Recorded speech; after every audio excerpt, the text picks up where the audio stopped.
పరమేశ్వరునికి పూజ చేసుకునేటప్పుడు చక్కగా షోడశోపచారాలతో చేసుకుంటున్నప్పుడు ముఖ్యంగా మనం పూజా విధానంలో మొదటిగా గణపతిని పూజించిన తర్వాత అధాంగ పూజ అనేది చేసుకుంటాం.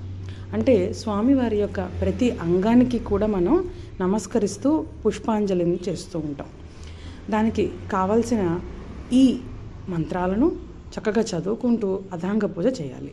ప్రతి అంగం మనం పూజించటం వలన మనలోని అవయవ దోషాలు కూడా చక్కగా పోతాయని దీని యొక్క సారాంశం. ఓం మహేశ్వరాయ నమః పాదౌ పూజయామి.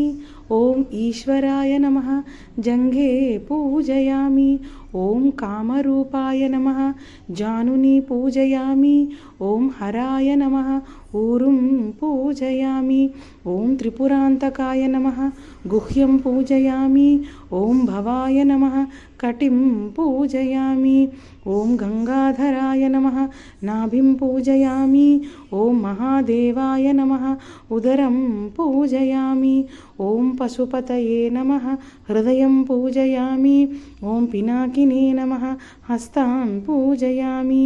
ఓం శివాయ నమః భుజౌ పూజయామి. ఓం శితికంఠాయ నమః కంఠం పూజయామి. ఓం విరూపాక్షాయ నమః ముఖం పూజయామి.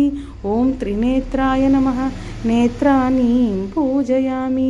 ఓం రుద్రాయ నమః లలాటం పూజయామి. ఓం శర్వాయ నమః శిరః పూజయామి. ఓం చంద్రమౌళయే నమః మౌళిం పూజయామి. ఓం పశుపతయే నమః సర్వాణ్యంగాని పూజయామి అంటూ చక్కగా చదువుకోవచ్చు.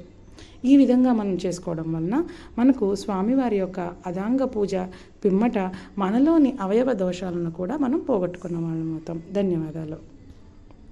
పరమేశ్వరునికి పూజ చేసుకునేటప్పుడు చక్కగా షోడశోపచారాలతో చేసుకుంటున్నప్పుడు ముఖ్యంగా మనం పూజా విధానంలో మొదటిగా